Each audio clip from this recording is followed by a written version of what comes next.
Okay, so let's look. Okay, so let's look at an example of finding the volume. So let's look at this first shape here. So this is a rectangular prism. Even though the base shape is a square, we still call it a rectangular prism. So remember, the formula for this is going to be the volume is equal to the base area of the shape times the height, which is the distance between the base areas. So whenever you have rectangular prisms, it's really up to you what you identify as the base shape. So for this case, I'm just going to identify the square that's kind of laying on the ground as my base shape. So what I first want to do is I want to find the area of this shape here. Right, so I want to find the area of this shape. We know that the area of a rectangle or a square is going to be the base of the shape times the height. Now don't confuse these base and heights with these base and heights. They are different, right? One's lowercase, one's uppercase. So the base, well, they're both 8, right? So we don't really need to do a lot of work there. So 8 times 8 is going to be 64 feet squared. And then I'm going to take that and I'm going to plug that into, I'm sorry, I shouldn't call this A. I should call this capital B, right? This is actually the base area. So I'm going to take that and I'm going to plug that into the B.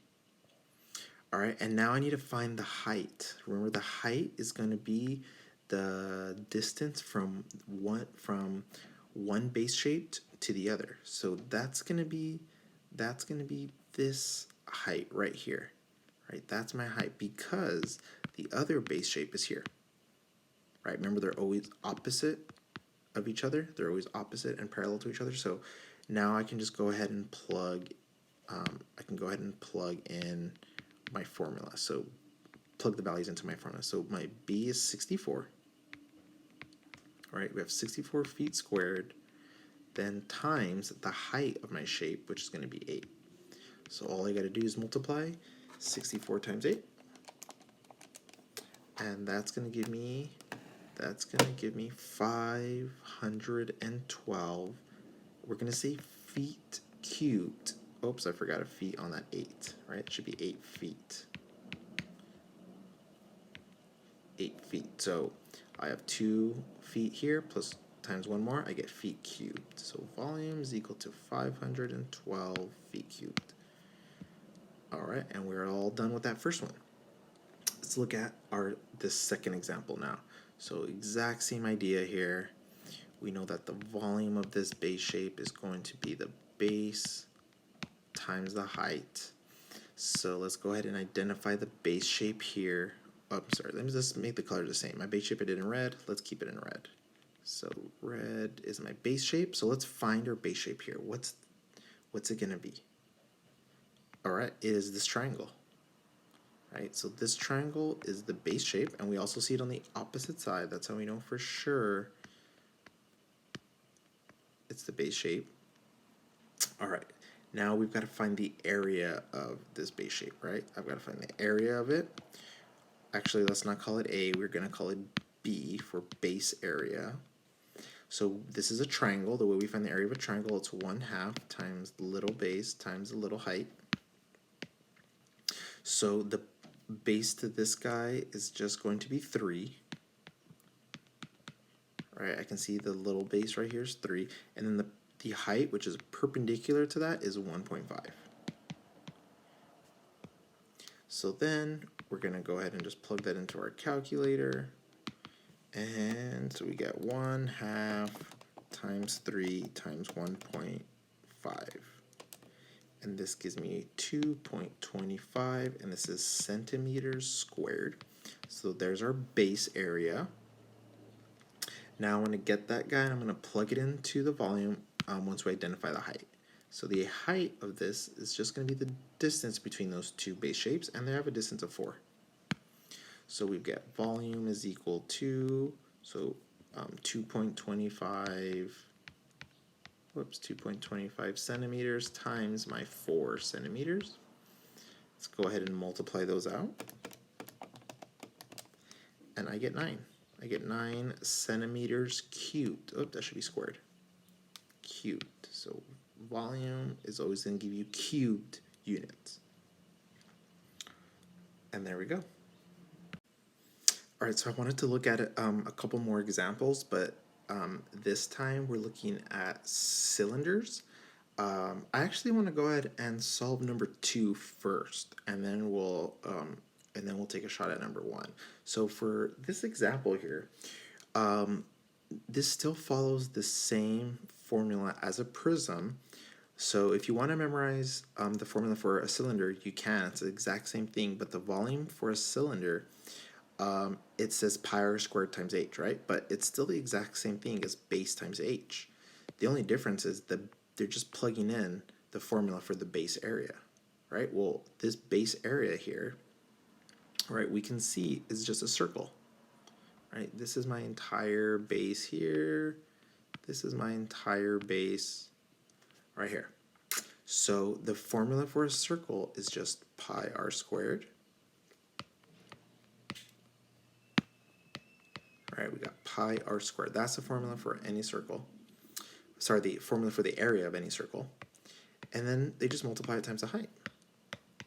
So that's what all we're gonna do is we're gonna plug in the radius, and we're gonna plug in the, whoops, this should be a capital H. I apologize for that. This should be a capital H, not lowercase h.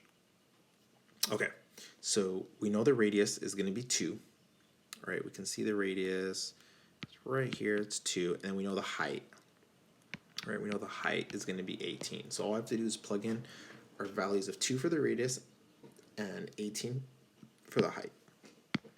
So we end up with the volume is equal to pi times 2 squared times the height, which is 18. I'm just going to plug that into my calculator. If you want to simplify it, you can, right? 2 squared is 4. So we end up with 4 pi times 18. It's really up to you how you want to do it. I just like to plug it all in my calculator. So 3.14. Oh yeah, let's rewrite that as 3.14. So volume equals 4 times 3.14, and then times the 18. So 4 times 3.14, and then times 18. And that's going to give me 226.08. What units are these? Centimeters squared. Centimeters squared. And we're done with that, with problem number 2. All right, let's go ahead and look at problem number 1 now. So same thing. We know the formula, right? We know the formula for this is going to be volume equals pi r squared times the height. I guess, oh yeah, we do know the radius. It's not given to us right away, but this is the measurement of the diameter, right? The diameter is 10, but I want just the measure of the radius. If the entire diameter is 10, then that means this piece has to just be 5, has to be half. All right, so we've got that down. The problem is we don't have our height, right? I don't have a height here. So what we need to do is we need to kind of think about this like a right triangle, right? Let's extend this line right here. This is 10, right? The height is x, and we know that this piece right here is 13. So it kind of makes like a right triangle here, right? Here's, whoops, what's going on? Right, kind of makes like a right triangle right here. So we know whenever we have a right triangle, we can use Pythagorean theorem. So we're going to do that. We're going to do x squared plus 10 squared is going to equal to the hypotenuse squared. Let's go ahead and just evaluate all my squares. Let's go ahead and subtract 100 from each side. So I get x squared equals to 69. And we're going to go ahead and square root 69. Of course, we're going to try to simplify that if we need to. So square root of 69 is going to be about 8.3. Let's round this because this is going to go on forever. 3.06 or 0.7, right? Let's just round that. So this is going to be your height. All right, this is your height right here. So now we can just go ahead and plug in, we know the radius, and now we know the height. So let's go ahead and plug that into our formula here. So volume equals to 3.14 times the radius squared, which is 5, and then times the height, which is going to be that value we just found, 8.307.